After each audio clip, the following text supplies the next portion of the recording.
എല്ലാവർക്കും ചാനലിലേക്ക് സ്വാഗതം. ഇന്ന് നമ്മൾ ചെയ്യാൻ പോകുന്നത് പാനഷിബ എന്ന് പറഞ്ഞൊരു കമ്പനിയുടെ ഒരു മിനി കാസറ്റ് പ്ലെയർ സെറ്റ് നമ്മളത് റീസ്റ്റോർ ചെയ്തെടുക്കാൻ പോവുകയാണ്. Mini portable mono cassette player, അങ്ങനെയാണ് ഈ കാസറ്റ് പ്ലെയറിന് പറയുന്നത്. ഇതിനകത്ത് പ്രത്യേകിച്ച് മോഡൽ നമ്പറൊന്നുമില്ല. അതുപോലെ തന്നെ 3 കളറിൽ ഇത് ഇറക്കിയിട്ടുണ്ട്: റെഡ്, ബ്ലൂ, അതുപോലെ ഗ്രേ കളറ്. അതുപോലെ ഇതിനകത്ത് DC ജാക്കും ഒപ്പം തന്നെ സ്റ്റീരിയോ ഹെഡ്ഫോൺ ജാക്കും ഉണ്ട്. ഒരു ക്യാരി സ്ട്രാപ്പും അതിൻ്റെ കൂടെ ഇൻബിൽറ്റാണ്. 3 ഡബിൾ ബാറ്ററി ഉപയോഗിച്ചിട്ട് നമുക്കിത് പ്രവർത്തിപ്പിക്കാനാകും. പാനഷിബ എന്ന് പറഞ്ഞ കമ്പനിയെക്കുറിച്ച് നിങ്ങൾ കേട്ടിട്ടുണ്ടോ? ശരിക്കും ഇതൊരു ട്രേഡ് മാർക്ക് പ്രോഡക്റ്റിൻ്റെ പേരാണ്.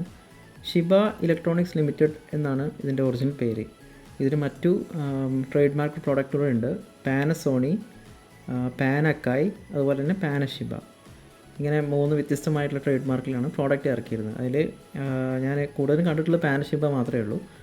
80s കാലഘട്ടത്തിൽ ബിൽഡ് ചെയ്തിരിക്കുന്നതാണ്. പാനഷിബയാണ് ലേറ്റസ്റ്റ് ആയിട്ട് അവർ പുറത്തിറക്കിയ ട്രേഡ് മാർക്ക്. അത് 2005 വരെ നിലനിന്നിരുന്നു. ഓക്കെ, ഇനി നമുക്കിത് ഡിസ്മാൻഡിൽ ചെയ്തിട്ട് നമുക്കിതിൻ്റെ ബാക്കി ഇതിനകത്തുള്ള കാര്യങ്ങൾ എന്തൊക്കെയാണെന്നുള്ളത് നോക്കാം. ഓക്കെ, അതിൻ്റെ ബാക്ക് സൈഡിൽ എടുത്തിട്ട് അതിൽ 4 സ്ക്രൂസ് ഉണ്ട്. 4 സ്റ്റാർ സ്ക്രൂസാണ്. അപ്പോൾ ഈ സ്ക്രൂ ഡ്രൈവർ ഉപയോഗിച്ചിട്ട് 4 സ്ക്രൂ എടുത്തിട്ട് നമുക്ക് ടിയർ ഡൗൺ പ്രോസസ്സിലേക്ക് കിടക്കാം. ഓക്കെ, ഞാൻ ആ 4 സ്ക്രൂസ് മാറ്റി വെച്ചു. ഇനി അതിൻ്റെ ബാക്ക് കവർ ജസ്റ്റ് ഓപ്പൺ ചെയ്തു. ഓക്കെ, ഇങ്ങനെയാണ് കാണുമ്പോൾ കാഴ്ച. ഓക്കെ, നമുക്ക് ഇങ്ങനെയാണ് കാണുന്നത്. കുറേ കണക്ഷൻസൊക്കെ കട്ടായി കിടപ്പുണ്ട്. ഓക്കെ, ആ കാണുന്നതാണ് ഡെക്ക് മെക്കാനിസം. അതിനകത്ത് ബെൽറ്റും കാര്യങ്ങളൊക്കെ ഉണ്ട്. ആ മെക്കാനിസം ചെറിയ കംപ്ലൈൻറ്റ് ഉണ്ട്, അത് ഞാൻ പിന്നീട് പറഞ്ഞുതരാം. ഞാൻ ആദ്യം ജസ്റ്റ് മെക്കാനിസം റിമൂവ് ചെയ്യാനുള്ള പ്രോസസ്സാണ്. ഓക്കെ, റിമൂവ് ചെയ്തു. പക്ഷേ ആ മോട്ടർ അതിൽ നിന്നും വിട്ടു പോന്നിരിക്കുന്നു. ആ മോട്ടർ സ്ക്രൂ ആയിട്ട് അറ്റാച്ച് ചെയ്തിരിക്കുകയാണ്. അത് ഊരിയതാണ്, അത് വിട്ടു പോരാനുള്ള കാരണം. ഓക്കെ, ഇനി നമുക്ക് ആ സ്ക്രൂ എടുത്ത സ്ഥലത്ത് തന്നെ നമുക്ക് തിരിച്ച് വയ്ക്കാവുന്നതാണ്.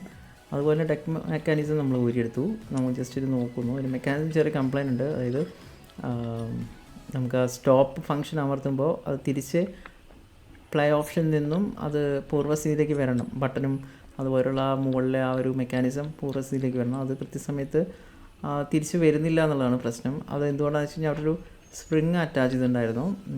ഓക്കെ, ആ സ്പ്രിങ് മിസ്സിംഗ് ആണ്. മിസ്സിംഗ് എന്ന് പറയാൻ പറ്റില്ല, അവിടെ ഒരു സ്ലോട്ട് പൊട്ടി. ആ സ്ലോട്ടിലാണ് അറ്റാച്ച് ചെയ്തിരുന്നത്. ആ സ്ലോട്ട് പൊട്ടിയതുകൊണ്ട് ആ സ്പ്രിങ് ഇങ്ങോട്ടോ തെറിച്ച് പോയി. അപ്പോൾ അതുകൊണ്ട് ഇത് മെക്കാനിസം ഒരിക്കൽ പ്ലേ ആയി കഴിഞ്ഞാൽ അത് അവിടെ തന്നെ കിടക്കും. പിന്നെ ഒരു ചരട് വെച്ച് കെട്ടിയിട്ടാണ് ഞാനിപ്പം അത് വലിച്ചിട്ടാണ് സ്റ്റോപ്പ് അമർത്തുന്നത്.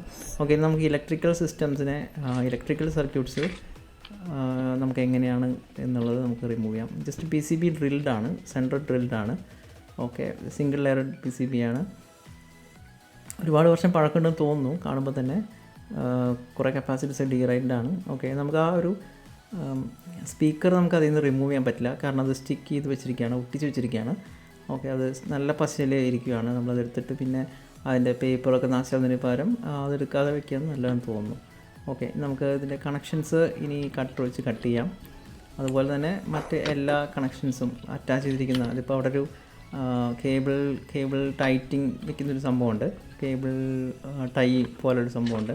അപ്പോൾ അതിലൂടെയാണ് ഈ വയർസ് എല്ലാം കൊടുത്തിരിക്കുന്നത്. അപ്പോൾ അത് ജസ്റ്റ് റിമൂവ് ചെയ്തെടുക്കാം. എല്ലാ കണക്ഷൻസും അതൊന്ന് റിമൂവ് ചെയ്തെടുത്ത് നമുക്ക് വയർസ് എല്ലാം പുറത്തെടുക്കാം. ഓക്കെ, ഇനി നമുക്കിത് കാണാൻ പറ്റും, ഒരു കണക്ഷൻ കൂടെ ബാക്കിയുണ്ട്. അതായത് ഒരു ലീഫ് സ്വിച്ചാണിത്. ഈ ലീഫ് സ്വിച്ച് വഴിയാണ് ബോർഡിലേക്ക് പവർ വരുന്നത്. പ്ലേ ബട്ടൺ അമർത്തുമ്പോൾ ഈ ലീഫ് സ്വിച്ച് ക്ലോസ് ആയിട്ടാണ് നമുക്കിതിലേക്ക് വോൾട്ടേജ് ലഭിക്കുന്നത്. ഓക്കെ, അപ്പോൾ അത് നമ്മൾ ഓപ്പൺ ചെയ്തു. ഇപ്പം അതിൻ്റെ പ്ലാസ്റ്റിക് കേസ് മാത്രമാക്കി വെച്ചിരിക്കുകയാണ്. ഓക്കെ, നമ്മളിതിന് വാഷ് ചെയ്യും. പിന്നെ അതുപോലെ ഇലക്ട്രിക്കൽ ടെസ്റ്റുകളൊക്കെ ചെയ്യും ഈ PCBയിൽ. ഓക്കെ, അപ്പം ബാക്കി ഇനി എന്തൊക്കെയാണെന്നുള്ളത് നോക്കാം. ഓക്കെ, ഞാൻ ഐസോപ്രോപ്പൈൻ വെച്ച് ക്ലീൻ ചെയ്തെടുത്തിരിക്കുകയാണ് ബോർഡ്. ഓക്കെ, നമുക്കിനി ബോർഡ് ഡീറ്റെയിൽ ആയിട്ട് പരിശോധിക്കണം. ഇതിൻ്റെ IC നോക്കണം, ICയിൽ ട്രേസ് ചെയ്യണം, സർക്യൂട്ട് ട്രേസ് ചെയ്യണം. അതുപോലെ ഡീറൈഡായിട്ട് കമ്പോണൻസ് ഒക്കെ മാറ്റണം. ഓക്കെ, അപ്പോൾ ഇതാണ് PCB. ഒരു സൈഡ് നമുക്ക് വോളിയം കൺട്രോളറിൻ്റെ പോർട്ട് കാണാൻ പറ്റും. മറ്റ് സൈഡുകളിൽ നമുക്ക് ഇതിൻ്റെ ICയും ഒപ്പം തന്നെ അതിൻ്റെ സർക്യൂട്ട്സും കാണാൻ പറ്റും. അതുപോലെ തന്നെ ഒരു DC സോക്കറ്റും ഒരു ഫോൺ സോക്കറ്റും കാണാൻ പറ്റും. ഓക്കെ, ഇനി ഇതിൻ്റെ സ്പീക്കർ നല്ലതാണെന്ന് ചെക്ക് ചെയ്യാണ്. മൾട്ടിമീറ്ററിൽ ഒമിക് റേഞ്ചിലിടുക. അതുപോലെ സ്പീക്കറിൻ്റെ 2 ടെർമിനലിലും മൾട്ടിമീറ്റർ പ്രോബ് വയ്ക്കുക. അപ്പം 8 ohmന് അടുത്ത് കിട്ടി, 7.7. അപ്പോൾ ഇത് വർക്കിംഗ് ആണെന്നുള്ളതാണ് ഇതിൽ നിന്ന് മനസ്സിലാക്കേണ്ടത്. അതുപോലെ തന്നെ നമുക്ക് മോട്ടറിൻ്റെ ഓമും അതുപോലെ ഇതിൻ്റെ ഹെഡിൻ്റെ ഓമിക് റെസിസ്റ്റൻസും നോക്കാവുന്നതാണ്. ഇനി നമ്മൾ ഇതിൻ്റെ PCBയെ കുറിച്ച് അതിലൊരു ഏകദേശം പ്ലേസ്മെൻറ്റിനെ കുറിച്ചാണ് കാണിക്കുന്നത്. ഒരു DC ജാക്കും ഒരു സ്റ്റീരിയോ പോർട്ടും ടോപ്പിലായിട്ടുണ്ട്. അതുപോലെ നമ്മൾ ലെഫ്റ്റ് സൈഡിലെ ഈ ഒരു പ്ലേസ്മെൻറ്റിലാണ് നമ്മുടെ ആംപ്ലിഫയർ IC ഉള്ളത്, അതായത് ടേപ്പ് ടെക്കിൻ്റെ IC ഉള്ളത്. പിന്നെ അതിനോടനുബന്ധിച്ച് ഒരു ആംപ്ലിഫയർ സർക്യൂട്ട്, അതായത് ആ ICയുടെ ഒരു സർക്യൂട്ട് എൻവിറോൺമെൻറ്റും അതിൻ്റെ ഒപ്പം കൊടുത്തിട്ടുണ്ട്. ഓക്കെ, അത് കഴിഞ്ഞിട്ട് അതിന് തൊട്ട് താഴെയായിട്ടാണ് ഈ വോളിയം കൺട്രോളിൻ്റെ പോർട്ട് ഉള്ളത്. വോളിയം കൺട്രോളിൻ്റെ പോർട്ട് ജസ്റ്റ് ഒരു 10Kയുടെ ഒരു പോർട്ടാണ്. ഓക്കെ, അതിനുശേഷം അതിന് താഴെയുള്ള ഭാഗത്താണ് മോട്ടോർ കൺട്രോൾ സ്പീഡ്, അതായത് മോട്ടോർ നമുക്ക് കൺട്രോൾ ചെയ്യണം അതിൻ്റെ സ്പീഡ്, അതിന് വേണ്ടിയിട്ടൊരു സർക്യൂട്ട്, ട്രാൻസിസ്റ്റർ ബേസ് ചെയ്ത സർക്യൂട്ട് കൊടുത്തിട്ടുണ്ട്.